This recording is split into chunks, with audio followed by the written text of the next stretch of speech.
Okay. फिर से एक बार आपका स्वागत है मेरे इस यूट्यूब चैनल पर। और आज अपन डील करने वाले हैं सेल्स के बारे में, जिसमें अपन आज सेल को पढ़ने वाले हैं और सेल को अपन स्टडी करेंगे 3 हेडिंग्स के द्वारा, जिसमें नंबर 1 है cell membrane, number 2 cytoplasms, number 3 nucleus. Cell membrane क्या होती है? देखिए, सेल मेम्ब्रेन क्या होती है? आउटर मोस्ट पार्ट होता है सेल का। ये सेल का आउटर मोस्ट ये पार्ट है, ये वाला, ये कवरिंग लेयर जो है इसको बोलते हैं सेल मेम्ब्रेन। एक किससे मिलकर बनी है? तो ये जो सेल मेम्ब्रेन की है ये बनी है प्रोटीन से। और किससे बनी है? लिपिड से। अब प्रोटीन कौन सा? ग्लाइकोप्रोटीन। लिपिड कौन सा? फॉस्फोलिपिड। इन दोनों से कौन मिला है? सेल मेम्ब्रेन बनी हुई होती है। सेल मेम्ब्रेन का नेचर कैसा होता है? सेलेक्टिव परमेबल और सेमी परमेबल्स होता है। मतलब ये सिलेक्शन करती है कि इस लेयर में किसको आने देना है और किसको नहीं आने देना है। ये क्या इसको बोलते हैं अपन? सेमी परमेबल और सेलेक्टिव परमेबल। फिर आता है sir functions of cell membrane. Cell membrane का क्या काम है?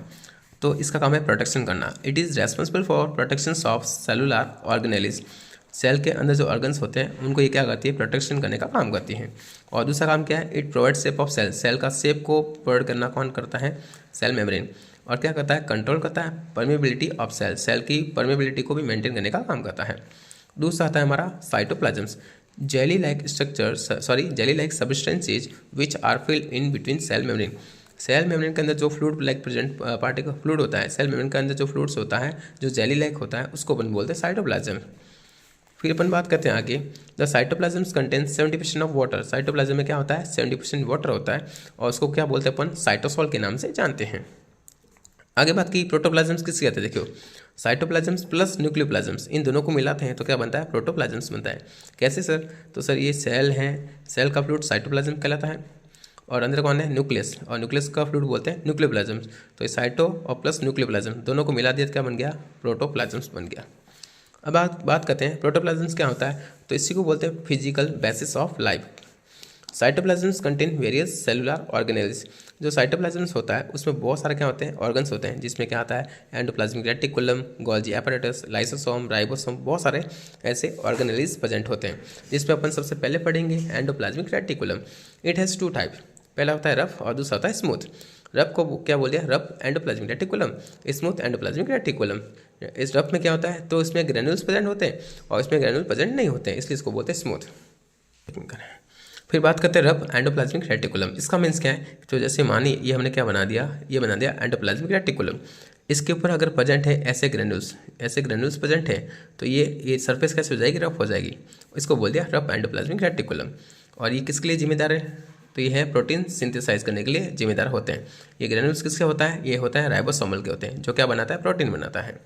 नेक्स्ट बनाता है स्मूथ। स्मूथ में क्या होता है कि सर ये जो एंडोप्लाज्मिक रेटिकुलम आपने बनाया है इस तरीके से, इसके ऊपर कोई प्रकार का ग्रेन्यूल्स प्रेजेंट नहीं होता है, इसको बोलते हैं स्मूथ। ये क्या काम करता है? तो देखिए sir, it is responsible for lipid synthesize. Lipid को बनाने के लिए जिम्मेदार होता है। ड्रग्स को डिटॉक्सिफिकेशन करने के लिए हेल्पफुल होता है। कैल्शियम को स्टोर करना। और दूसरा काम क्या कहाँ पर करता है? सार्कोमेर के अंदर, और इसलिए इसको क्या बोलते हैं? सार्कोप्लाज्मिक रेटिकुलम बोलते हैं। किसको? स्मूथ एंडोप्लाज्मिक रेटिकुलम्स को। नेक्स्ट वन हमारा आता है गोल्जी अपैरेटस। ये क्या काम करता है? देखिए, प्रोसेसिंग करना, पैकेजिंग करना और ट्रांसपोर्ट करना। किसको? प्रोटीन को। प्रोटीन बन तो गया, लेकिन प्रोटीन को प्रोसेस में करना, उसको पैक करना और उसको यहाँ से इधर दूसरी जगह ले जाना, ये कौन काम करता है? गोल्जी अपैरेटस करता है। It also help in exocytosis. It is also known as post office of the cell. इसी को post office of the cell के नाम से जानते हैं। किसको? गोल्जी अपैरेटस को। Next one lysosome.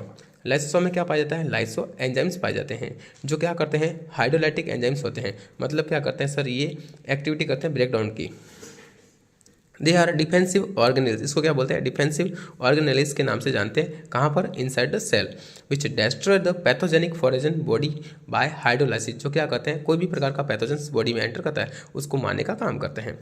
Lysosomes are also known as suicidal bag of cell. इसी को क्या बोलते हैं? सुसाइडल बैग ऑफ सेल्स के नाम से भी जानते हैं, या इसी का दूसरा नाम है garbage system of the cell. अब नेक्स्ट कौन सा आता है? हमारा माइटोकॉन्ड्रिया। देखो सर, ये बहुत इंपॉर्टेंट है। पहली बात, ये डबल लेयर होता है। किसके लिए जिम्मेदार है? ये एटीपी को बनाने के जिम्मेदार होता है। और कौन सी प्रोसेस के द्वारा बनाता है? तो ऑक्सीडेटिव फॉस्फो रिएक्शंस के द्वारा क्या बनाता है? एटीपी का फॉर्मेशन करते हैं। इसी को बोलते हैं power house of cell. Mitochondria में क्या होता है? खुद का डीएनए होता है पहली बार, जो क्या काम करता है? रेस्पॉन्सिबल होता है synthesize of its own enzyme. Mitochondria के अंदर जो डीएनए होता है वो खुद के एंजाइम्स बनाता है, ध्यान रखना। Only the mother's mitochondrial DNA inheritance from one generation to another generation. इसमें क्या लिखा? Only the mother's mitochondrial DNA जो होता है वो क्या होता है? इनहेरिटेंस होता है एक जनरेशन से दूसरे जनरेशन के अंदर। Next one ribosome. राइबोसोम को आगे बात करते हैं। Smaller structures which are found in two form. Ribosome दो फॉर्म के अंदर पाया जाता है। यहाँ देखिए, नंबर 1 होता है बाउंडेड राइबोसोम और दूसरा होता है free ribosome. They are attach to rough endoplasmic reticulum. तो हमने आगे बनाया था एंडोप्लाज्मिक रेटिकुलम, उस पर हमने पढ़ा था कि इसके ऊपर क्या होते हैं, इस प्रकार से ग्रैन्युल्स, जिसको बोलते हैं राइबोसोमल ग्रैन्युल्स। ये होता है बाउंडेड और दूसरा होता है free. Ribosomes are compose by RNA and protein. आपको पूछेगा कि राइबोसोम किससे मिलकर बना है, तो आरएनए और प्रोटीन से मिलकर बना होता है। अब बात करते हैं, देखिए सर, जो फ्री राइबोसोम होता है वो क्या होता है सर, ये साइटोप्लाज्म के अंदर फ्रीली इस प्रकार से डिस्ट्रीब्यूट होते हैं। Ribosomes are responsible for protein synthesize. Ribosome किसके लिए काम जिम्मेदार होते हैं, प्रोटीन को बनाने के लिए। Ribosomes are also known as protein factory, इसीलिए इसको क्या बोलते हैं, प्रोटीन फैक्ट्रीज बोलते हैं, या इसलिए इसको क्या बोलते हैं, इंजन ऑफ द सेल के नाम से भी जानते हैं। नेक्स्ट वन क्या लिखा हमने, माइक्रोट्यूब्यूल्स और माइक्रोफिलामेंट। ये कैसे होते हैं, ये नॉन मेम्ब्रेनस होते हैं। They are responsible to provide mechanical support of the cell. Cell को मैकेनिकल सपोर्ट प्रोवाइड करने का काम करते हैं कौन, माइक्रोट्यूब्यूल्स और माइक्रोफिलामेंट्स। ये इस प्रकार से सेल के अंदर पाए जाते हैं, इस प्रकार से। They also help to maintain the shape of cell. और ये क्या करते हैं, सेल की शेप को भी मेंटेन करने का काम करते हैं। They are also known as cytoskeleton of the cell, इसलिए इसको क्या बोलते हैं, साइटोस्केलेटन ऑफ द सेल के नाम से भी जानते हैं। नेक्स्ट वन कौन सा है, सेंट्रियोल्स। स्मॉल सिलेंड्रिकल स्ट्रक्चर्स होती हैं, स्मॉल सिलेंड्रिकल स्ट्रक्चर होती है, इसको बोलते हैं centrioles. Responsible for cell division और movement of chromosome.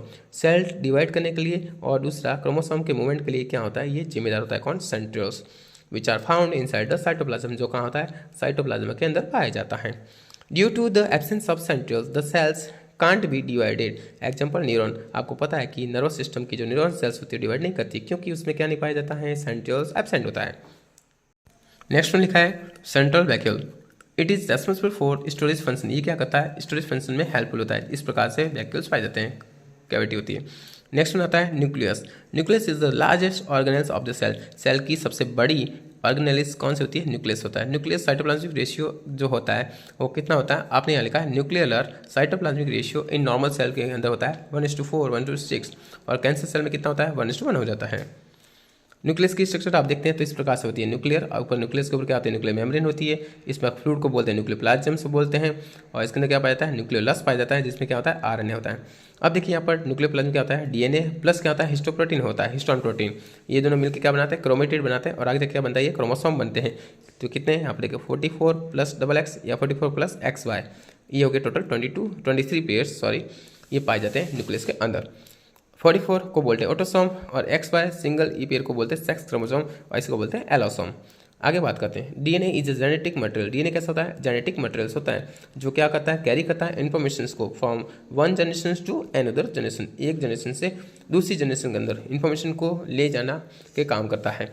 Part of DNA which carry the information, इसी को क्या बोलते हैं, जीन। जीन क्या होता है, तो डीएनए का स्मॉल सेगमेंट या फ्रेगमेंट क्या बोलता है, जीन बोला जाता है, जो क्या करता है, इन्फॉर्मेशन को कैरी करने का काम करता है। बात है sir functions of nucleus. Nucleus control all the activities inside the cell. Cell के अंदर जो भी एक्टिविटी होती है उसको कौन कंट्रोल करता है, न्यूक्लियस कंट्रोल करता है, इसलिए इसको क्या बोला, कंट्रोलर और प्रिंसिपल ऑफ द सेल, इसलिए इसको बोला principle of cell. Next one बात करते हैं nucleic acid. There are 2 nucleic acid found in human cell. Human cell के अंदर 2 न्यूक्लिक एसिड पाए जाते हैं। पहला होता है डीएनए, दूसरा होता है आरएनए। डीएनए की full form deoxyribose nucleic acid, RNA की full form ribose nucleic acid. पहले अपन पढ़ते हैं डीएनए को। डीएनए को देखिए, डबल स्टैंडर्ड न्यूक्लिक एसिड्स होता है, इस तरीके से होता है डबल स्ट्रक्चर। फिर लिखा है शुगर कौन सी होती है, डीऑक्सीराइबोस होती है।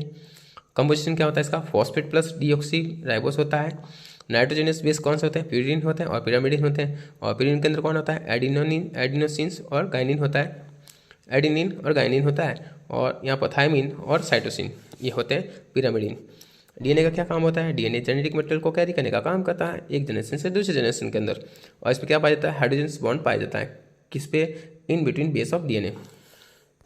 डीएनए क्या करता है, help the control all activity inside cell. DNA क्या करता है, हेल्प करता है, कंट्रोल करने का काम करता है, जो भी इनसाइड एक्टिविटी सेल के अंदर एक्टिविटी होती है उनको कंट्रोल करने का काम करता है, उसमें हेल्प करता है।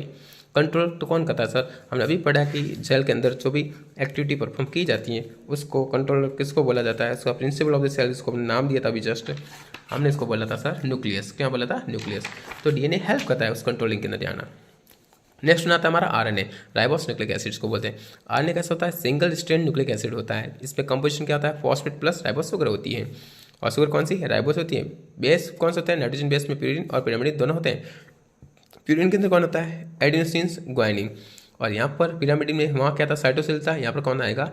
सॉरी, वहाँ पर थायमिन था, यहाँ पर कौन सा? यूरेसिल्स है। यहाँ पर ये क्या होता है सर?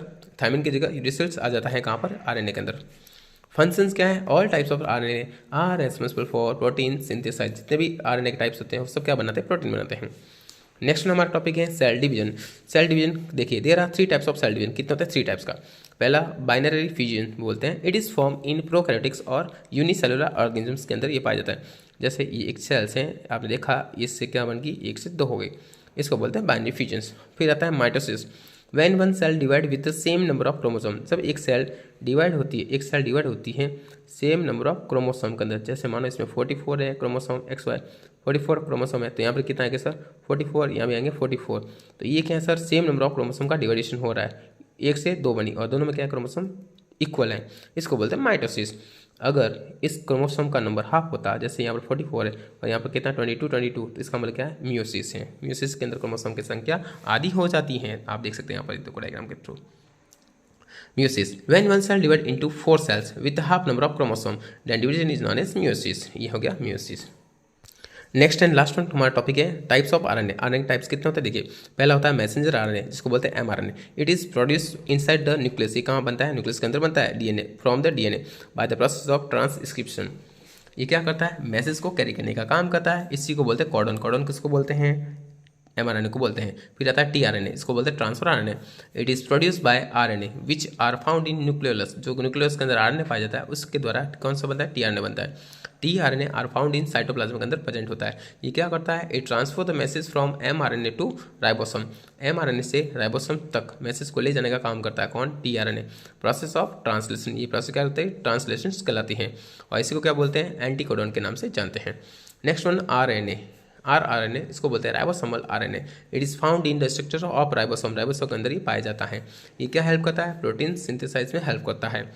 नेक्स्ट वन एक प्रोसेस लिखी है ट्रांसक्रिप्शन और दूसरी होती है ट्रांसलेशन। दोनों के बारे में समझ लेते क्या होता है? Production of mRNA from DNA. DNA से mRNA का बनना कहाँ पर? सेल न्यूक्लियस के अंदर, इसको बोलते हैं ट्रांसक्रिप्शन। और दूसरा है ट्रांसलेशन। क्या होता है? Transfer of message from mRNA to ribosome. mRNA से राइबोसोम तक मैसेज का ट्रांसफर करना क्या कहलाती है? प्रोसेस ट्रांसलेशन कहलाती है। T transfer and help in translation में ये हेल्प करती है।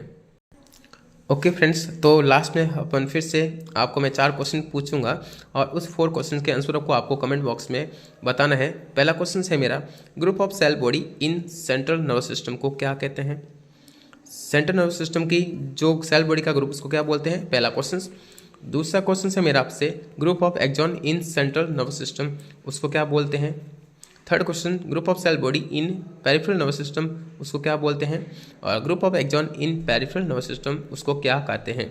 ये आपसे मेरा 4 क्वेश्चन आपके लिए होमवर्क। आप मेरे को इसके आंसर कमेंट बॉक्स में ज़रूर बताना। आपको लेक्चर वीडियो मेरे अच्छे लगे हो तो प्लीज़ इस वीडियो को शेयर करना और चैनल को सब्सक्राइब करना। जय श्री कृष्ण।